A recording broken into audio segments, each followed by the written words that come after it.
Hey you guys, it's Jess Rosh. Welcome back to my channel. And if you are new, go ahead and hit that subscribe button. It would be greatly appreciated. And if you are already subscribed, make sure you hit that notification. I'm done. Okay. Hit that notification button if you are already subscribed, so every time I upload a video, you guys will know. So as you guys may be aware, this channel is based off my surgical tech journey, and this is based off my motherhood journey and traveling. So today we are going to get into mommy theme. Today we're going to talk about what to expect during pregnancy. And this is for the new moms, you know, who may not know so much about what to expect with your first child. See, with me already having one, I may know what to expect the next time around, but every pregnancy is different. You could have 2, 3, 4 kids. It's not going to be the same. But if you're new to this and this is your first child, so I will try to, you know, help you soothe your nerves. That's the word, nerves. So the first thing you need to know and what to expect when you're first pregnant is due date. Know your due date. That is the best thing to know when you are pregnant, so you know how far along your baby is coming health-wise. And 2, people are going to ask you every freaking 5 minutes, oh, when is she due? When does he do? When are they due? You're going to get that question, so just keep that in the back of your head just in case, because you're going to know. You're going to get asked. So, yeah. Along with the due dates, you want to keep up with the weeks. So with pregnancy, yes, it's 9 months in total, but they're going to go by weeks. Mainly doctors, OBs, they're going to go by, you know, weeks. So 1 week, 2 weeks, 3 weeks, you go all the way up to 40 weeks. Some people may have their child like before the 40 weeks, but from what I had learned, as long as you hit that 38 weeks, you are in full, the baby is in full term to be birthed.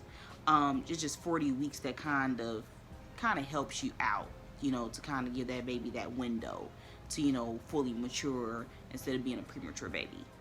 So the next big thing that you want to keep in touch with is the appointments.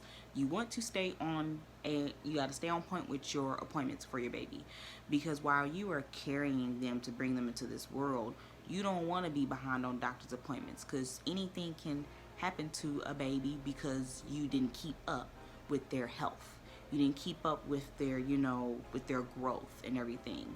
So keep up with your doctor's appointments. If it's to the point that you gotta have someone to make sure you get there, if you gotta have plan A, plan B, C to Z to make sure you have transportation, and there is like Medicaid to the point that they will come pick you up to make sure you get to your doctor's appointments. So keep that in mind. Look here, there's Uber, there's Lyft. Sometimes, you know, yeah, sometimes you gotta make it work.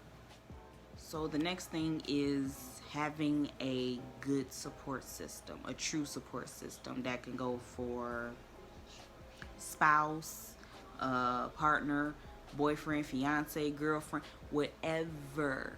Like, have a good support system. Have friends, have family. Keep the ones with the negativity away, but keep the ones that, you know, that are really there for you and for the health of you and your baby, to keep you guys, you know, strutting along, keep you happy, keep you safe.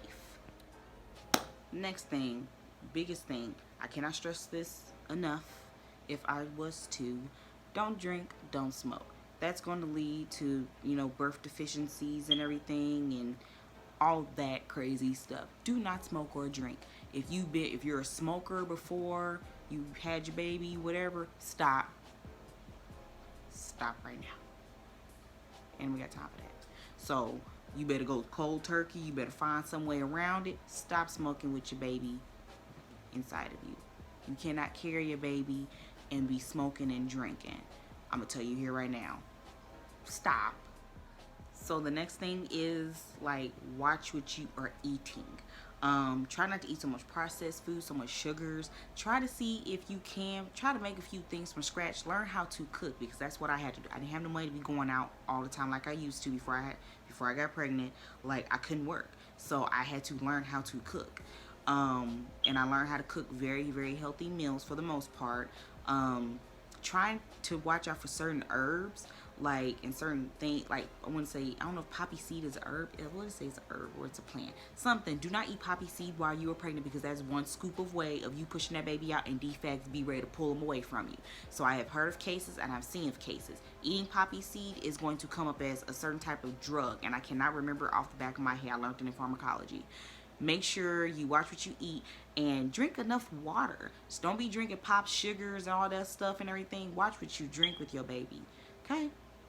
You don't want no little sugar addict. All right, next thing is prenatal vitamins. So you might want to do your research on certain prenatal vitamins that may work best for you and your body and your baby. Um, Again, herbs. Do your research on herbs if you're like more herbal and holistic in a certain way. Definitely just do your research. Google, YouTube, all that good old stuff. So make sure you got that down a pack, but try to pick what prenatal vitamins you feel like this works best for you, and they'll say it all in the bottle. And make sure you try to take them every day. And if you're like a forgetful person like me, I had an alarm on my phone. So if you feel like you like take your prenatals in the morning, at night, put an alarm in your phone. The next thing, keep yourself active, okay? But don't overdo it. I would say like walk. Walking is good. Make sure you have someone walking with you, just in case. If it get too real for you standing up too long. Walking is going to help push that baby down. It's going to make your labor a lot easier, from what I'm told. I mean, my mom made me get on a damn treadmill, and I guess it did work. So either one, supposedly you get some way to stay active, and if that pushed the baby out easy too, or two, you walk and that pushed the baby out too, and you're still active. I don't know how that works. I really want to get none. We're gonna let that be. Find resources for pregnant mothers in the community. You don't necessarily have to be single or anything. You can have a husband, anything of that in that nature. You can have a whole family, and you still can find resources for a mother that is expecting. But they do have quite a few resources for mothers that are this is their first time having a child, and it does help out with along with the support system. So keep that in mind. With whatever's going on in your community, try to look things up in your county, in your state, however that works for you. Lamaze classes. You might want to look into Lamaze classes. That's like showing you like what positions you can do while you're pushing your baby out, ways to kind of deal with your contractions, your breathing. Me personally, I took the Lamaze class with my son. I don't really think it helped me because I still wasn't breathing right when I was going through labor. But to each his own, okay? You might be a pro at it. Me, no, I was not. I was having a difficult ass time. Okay, so feel free, find a quick Lamaze class that is within your area, your community. Again, do your research. But Lamaze classes, I've been hearing about that for years. Teaches you how to breathe, how to bring the child into a less stressful environment, ways to kind of do this, that, and the other. So look into that. Like I said, didn't work for me, but to each his own. Again, definitely Google. So the next thing is, when you are expecting a child, while you're pregnant, when you're going through all your little 9 months, 38, 40 weeks, look at certain ways of how you want to give birth. Some people want to do it natural. Some people want to get anesthesia, aka drugged up. And it depends on how your, what's the word, pain tolerance. My pain tolerance is low as hell. As much as I would love to have a child natural, I don't think I can fathom that type of pain. Hell, even before I had got the epidural with my son, I was feeling like I was dying. So look into that. Watch videos on YouTube. You know, watch. It's a show called Birthday on TLC. I don't know if it still exists, but I used to watch it while I was pregnant with my son in like 2009. It's been a while. So look into that. Watch little videos of, you know, mothers giving birth. If you feel like you can stomach it, YouTube's not going to, you know, put all of it out there like that and have you be seeing it. But, you know, just Google, birth, pregnancies, whatever, all this stuff, women giving birth and everything, to kind of help you feel more comfortable with your body and understand, you know, how powerful our bodies are and how beautiful they are when they bring a whole nother little life into this universe. Next thing, when it comes to, you know, feeding your baby and knowing ahead of time, you need to figure out if you're going to breastfeed. You need to know if you're going to, you know, have, you know, Enfamil, Similac. I would say if you possibly can, I say the most beautiful thing is breastfeed if you can. It will be difficult to get the baby to latch on, because it was hard for me to get my son to latch on. I wish I had more of a support system when it came to trying to breastfeed, instead of putting him on, you know, on Enfamil. Figure out how you want to, you know, nurture your baby, you know, get what nutrition they're going to get. Is it going to come from you? And again, if it's going to come from you, you need to watch what you eat, drink, do whatever, you know, whatever you do to your body, you have to be very, very considerate and mindful of, you know, that's going to your baby also. So the last thing that I was snoring like I had coke coming over and shit like that. It's sniffing hard as hell.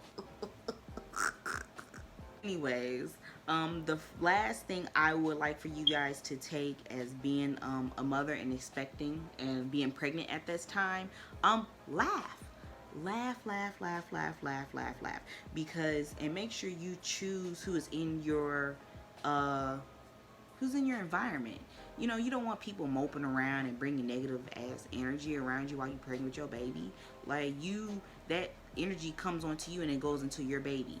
Like, laugh, joke. I know sometimes life gets hard, but find something to laugh about. And that goes for, you know, even with loved ones and spouses, siblings who are around you while you're giving birth, anybody, friends, all of that. Like, be very, very mindful of who you keep around while you're pregnant, because at the end of the day, you know, you're bringing a whole nother little beautiful energy and spirit into this world, and you don't want that little spirit to be depressed and crying all the time, because you got folks who are just miserable as hell. So laugh and watch who you have around you while you're pregnant, because that is going to show so much of a, like, I don't even know how to explain it. I laughed. Even though I was going through stuff when I was pregnant, I laughed.